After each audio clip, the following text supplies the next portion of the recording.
Hiya guys, Crazy Teacher Nick here again with a new video. This has been something that's been requested, okay, and I have to admit that I was influenced by another YouTuber, Mr. Everything English. He's the one who gave me the idea for this video, so I gotta say thank you very much to Mr. Everything English for reminding me that we do put certain expectations on students, and sometimes we don't necessarily think as teachers. So this is basically to help you understand what is the effect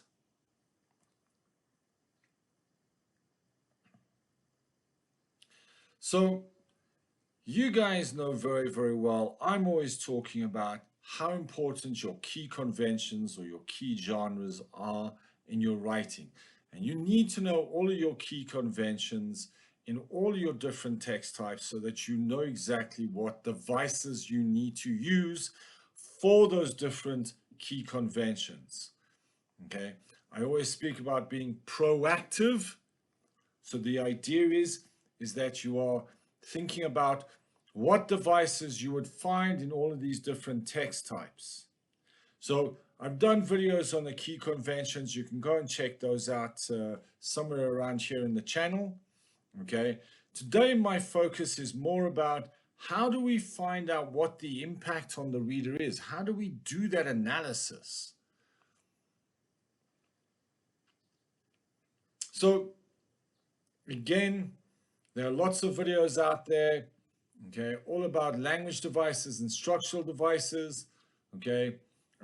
And if you've been watching my channels, you know that I keep talking about how important it is to know your language devices, to know your structural devices, okay, because these are core to whether you are writing a text or whether you are analyzing a text, okay.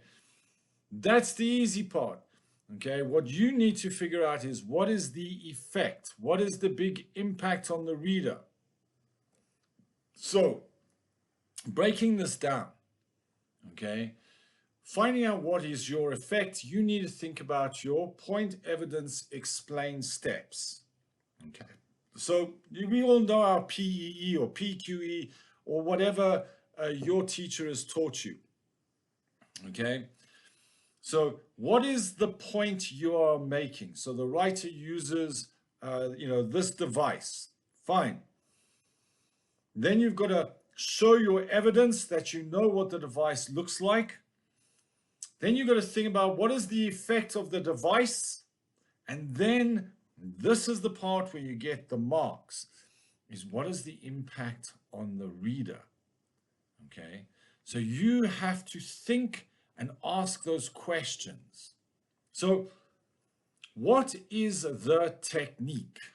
That's one of the questions you're asking. What is the technique? So if I told you the comparison of one thing with another thing of a different kind, take a second, think about it. What is the device that is attached to this technique? Or a word from a sound associated with what is named. A word from a sound. Sound is the key here. That's the technique. You need to know your techniques. Another one, a repetition of identical or similar phonemes in words or syllables that occur close together, either in terms of their vowel phonemes or their consonant phonemes. So what is the device? A question asked in order to create a dramatic effect or to make a point rather than get an answer. What's the device? Come on, that's an easy one, guys. Pause, think about it. Okay. Exaggerated statements or claims not meant to be taken literally. That's a really easy one. Think about exaggeration. Okay. Used to reinforce key ideas, create rhythm, and evoke emotion, ultimately making the message more persuasive and memorable. used to reinforce key ideas, create rhythm, evoke emotion. These are the techniques. If we know what the technique is, okay, then we know what our device is, we know what the technique is, we can then start working out the rest. There's the answers so that you guys can basically figure it out. Okay, the first one was a simile, the next one was onomatopoeia, the third one was assonance, the fourth one was a rhetorical question, the fifth one was a hyperbole, and the sixth one was repetition. Okay, you need to know what is the technique of the device. It is not enough just to name the device. So once you are clear on what is the device and what is the technique, you can start to think about what is the effect on the reader. You're asking yourself the question, why? Okay, so what is the impact on the reader? You have to know your devices. You must know the technique of your devices. Once you know the effect of the technique, you can decide on what the impact is on the reader. What is the technique? Ask yourself the question. Okay, ask why. Why did the writer use this technique? Why did the writer want to use the effect of this device? If you can figure that out, okay, then you can decide why. Let's go have a look at an example. Okay, she is like an angel. So I want you guys to think about what is the device, right? Hopefully you guys know this is a simile. So remember the steps, okay? We find out what is the device, okay? We know it's a simile, so then we need to understand what is the technique. So this compares the girl, she is like an angel, this compares the girl to an angel. So now you've got to think about why.